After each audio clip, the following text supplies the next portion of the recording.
अंकित सक्सेना जी, पूना से। गुरुदेव, आपके चरणों में कोटि कोटि प्रणाम। गुरुजी, मुझे अपनों के खोने का बहुत भय रहता है। अतीत में जो हुआ इसलिए डर सताता रहता है। महाराज जी, मैं इससे बाहर कैसे निकलूं? अपना कौन है? तो मम्मी के स्वरूप को तो जाना नहीं, शरीर ही को तो मम्मी माना है।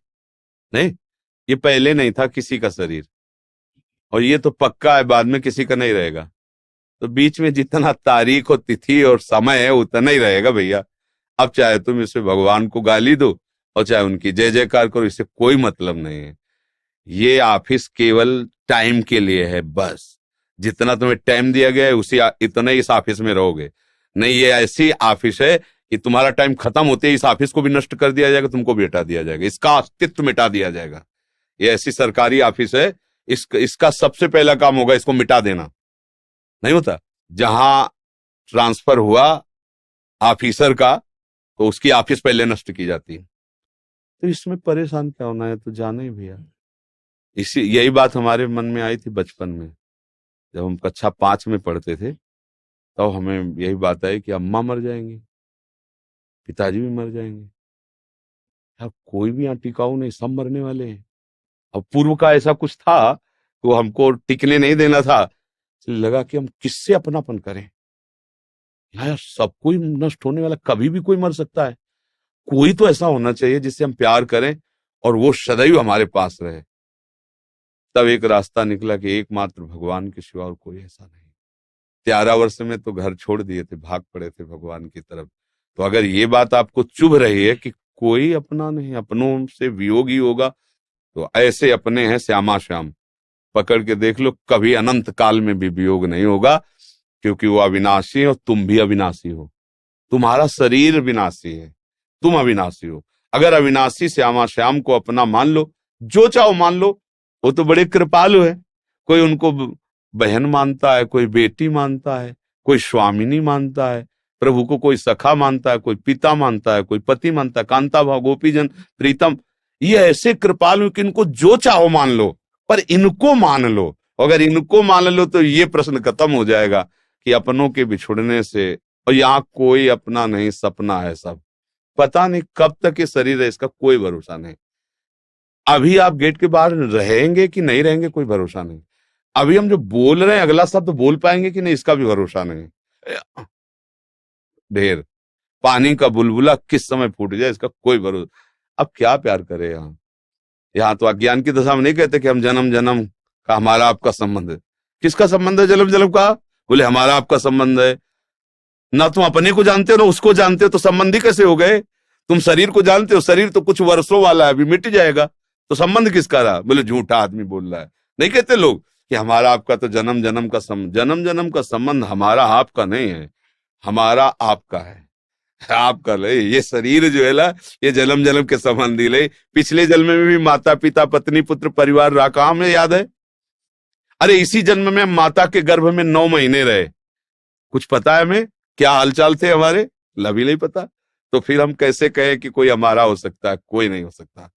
यही बात जब आ जाएगी तो एक सच्चे भजन करने वाले भक्त बन जाओगे। पर ये बात टिकाऊ नहीं है।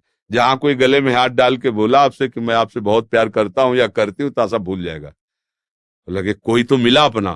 फिर जब धोखा होगा काल के द्वारा, काल किसी को बख्शता नहीं, तब फिर तुम कहोगे कि हे भगवान कितने निर्दयी हो, कोई तो जीवन में मिला था, तुमने उसको भी लूट लिया। ऐसे ही होता है ना। ये सब अज्ञान का खेल है, माया का खेल है। सच्चे दोस्त श्री कृष्ण है। यारी करके देखो, ऐसा प्यार करने वाला दोस्त है जो अनादिकाल से अनंत काल तक तुम्हारे साथ रहेगा और तुम्हारी गलतियों पर भी वो कभी नजर नहीं करेगा। बहुत प्यारा दोस्त है श्री कृष्ण। फिर आगे बढ़ो भगवत मार्ग में, तभी ये बात समझ में आएगी भैया। नहीं, आज जितना है सब बिछुड़ने वाला है, कुछ साथ नहीं। अरे हमारे शरीर को देखो, एक समय था हम अपने को बच्चा देखते थे, एक समय हुआ कि अब जवान बुढ़ापे का रंग आ रहा है। यही हमारा नहीं हो रहा है। एक समय आएगा कि ये छूट जाएगा। जब ये नहीं हो रहा तो यार कौन अपना हो सकता है? सब शरीर यहाँ नष्ट होने वाले हैं। यही बात सुन करके जीव भगवान की शरण में जाता है कि कोई अपना नहीं तो कोई तो अपना हो, क्योंकि हम प्रेम के अंश हैं। प्रियालाल प्रेम स्वरूप है ना, उन तो हमें प्यार चाहिए। कोई तो प्यार करने वाला मिले। सबके हृदय में एक खोज है, कोई तो हमें ऐसा साथी मिले जिसकी हम गोद में सर रखकर निश्चिंत होकर सो जाएं। तो ब्यास भरोसे कुंवर के सोवत था पसार, लाडली जो के चरणों के भरोसे हो जाओ, निश्चिंत हो जाओगे। राधा राधा जब करो है, हाँ लाडली जो से अपनापन करो। यद्यपि ये प्रगट में दिखाई नहीं देती, पर यही है, दूसरा कोई है नहीं। हर समय अपने जनों को लाडली जो देखती रहती हैं, और लाडली जो के चरणों में, जो लाल जो अपने हाथ में सुदर्शन चक्र रखते हैं ना, लाडली जो के चरण चिन्हों में विराजमान है। अनंत शक्तियां लाडली जी के चरणों में अपने जनों की रक्षा करती रहती हैं। ये जितनी दुर्गा देवी, चामुंडा, भद्रकाली, बड़ी बड़ी महाशक्तियां ना, हमारी लाडली जी के एक अंश से हैं, अंश से हैं। अब सोचो, ऐसी महामहिम महारानी वृंदावनेश्वरी लाडली जी जब हमारी है, अरे फूली फूली छाती घूमोगे, कोई परेशानी नहीं रहेगी। जाके बल गर्व भरे रसिक व्यास से न डरे, लोक वेद कर्म धर्म छाड़ी मुक्ति चारी।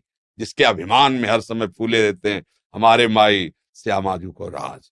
बस अब ये कि स्वीकृति हो जाए, समझ में आ जाए तो बात हो जाए, फिर ये मिट जाएगा कि हमने जिससे प्यार किया वो सब धोखा दे रहे हैं, हम जा रहे हैं। अगर कोई प्यार करना भी चाहे तो यहाँ समय नहीं ना प्यार करने का, समय नहीं है यहाँ प्यार करने का। हम मनोरंजन में लगे हैं, सत्य किससे प्यार करें। अच्छा, कब समय बीती, आप कितने साल के हो? 32 वर्ष निकल गए, अभी कोई विश्राम स्थली आई क्या? अभी तो खोजे चालू कि कोई तो मेरा हो जाए, कहीं तो मैं सुख पाऊं, कहीं तो शांति मिलूं। ऐसे आगे प्लस जो है वो भी निकल जाएगा। आ गया वो समय, जो कार्य के लिए भेजे गए थे वो कार्य नहीं हो पाया, ऑफिस भी ध्वंस, ऑफिसर भी बंदी बना के भेज दिया जाएगा। यहां मृत्यु लोक में भेजे गए हो सिर्फ अपना कल्याण कर लो, भगवत प्राप्ति कर लो, भगवत प्रेम में मतवाले हो जाओ। नहीं, मन पछितई है अवसर बीते। अंतिम समय, अब कब अंतिम है कुछ पता नहीं। एक मृत्यु ही ऐसी है जो सब सुखों को हटा सकती है अभी अभी। जैसे किसी को फांसी की सजा दी जा रही हो, आपको कल 12 बजे फांसी की सजा दी जाएगी। अभी इस समय से लेकर कल 12 बजे तक विश्व के जो भोग को सब तुम्हें उपस्थित कर देंगे, इसके बाद तुम्हें फांसी दी जाएगी। बोलो कौन सा भोग उसे अच्छा लगेगा? कोई भोग, हर भोग में फांसी का फंदा नजर आएगा। कल 12 बजे, आप क्या यार, जब मरना है तब क्या यार, सब गया ना, तो मरना उसको तो पता है कल 12, हमको तो 1 मिनट का नहीं पता। हम कितने बेपरवाह हैं, कितने मूर्खता में समय नष्ट कर रहे। अगर हम भजन नहीं कर रहे, प्रभु का आश्रय नहीं ले रहे, तो हम कितने मूर्ख। एक मृत्यु का भय संपूर्ण सुखों को रौंद दिया, और वो मृत्यु हम पर आने वाली उसका तो निश्चित हो गया कल 12 बजे। नहीं, मेरे को तो ये भी पता नहीं कि 12 सेकंड बाद है, मुझे कुछ पता नहीं। मुझे तो बहुत अलर्ट रहना है, कब कहां कौन सा रूप मृत्यु लेकर आ जाए, हमारे शरीर को नष्ट कर दे। हम जिस काम के लिए आए वो काम, हम काम के लिए भेजे गए, भगवत प्राप्ति के लिए। साधन धाम मोक्ष कर द्वारा, पाए न जे परलोक संहारा, सो परत दुख पावई, सिर धुनि धुनि पछताए, काले कर्म ईश्वरे मिथ्या दोष लगाए। इसलिए राधा राधा जपो, इसी में शांति और आनंद मिल जाएगा।